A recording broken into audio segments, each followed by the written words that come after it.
While we applaud the ceasefire, it is disheartening that Israeli airstrikes continued even after its announcement, causing additional casualties and undermining the agreement. In just 24 hours after the ceasefire deal was reached, 80 Palestinians, including women and children, were killed. Gaza's death toll now exceeds 47,000, with over 110,000 injured, many permanently, and over 2.1 million people displaced, often repeatedly. Humanitarian aid remains blocked, worsening starvation, disease, and suffering. We call on Israel to end its attacks, displacement, and violations of international law. The Security Council's division and failure to implement Resolution 2735 are costly and must end. Our inaction undermines our credibility and moral standing. Distinguished members, the world and this Council has grown desensitized to the horrors in Gaza. In the absence of action from the Council, we commend that the General Assembly and Member States have stepped up, demanding a ceasefire, protecting civilians, and pursuing justice. The committee has amplified these efforts, featuring testimonies from Palestinians, civil society, and experts on the dire realities in Gaza. Committee events such as the 2024 International Day of Solidarity with the Palestinian people and the exhibits like Gaza, Palestine, A Crisis of Humanity and Cry for Justice at UN headquarters remind us of the human cost of this conflict. The ceasefire must be a stepping stone to lasting peace.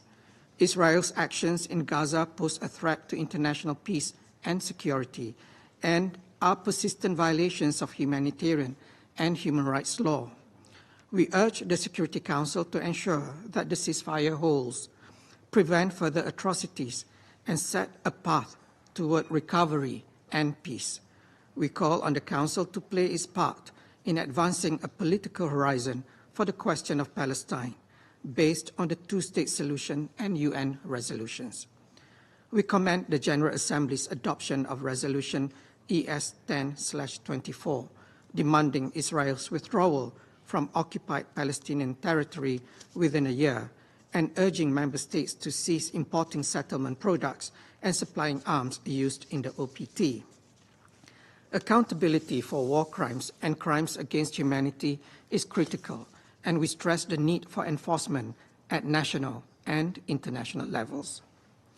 Following Resolution ES 10/25, reaffirming support for UNRWA's mandate, the General Assembly has requested an ICJ advisory opinion on Israel's obligations regarding the presence of UN entities in the OPT.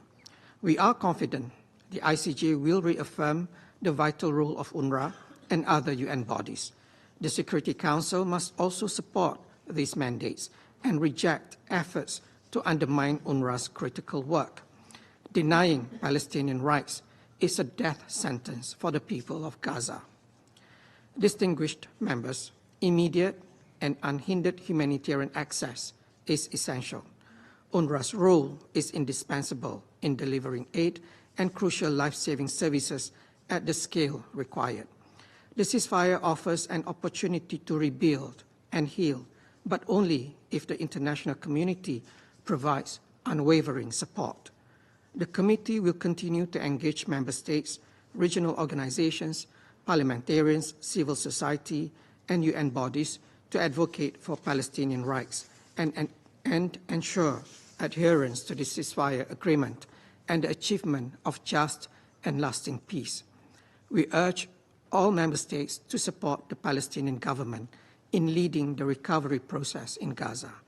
The people urgently need food, shelter, water, healthcare, and a pathway to healing and hope. This is a collective responsibility.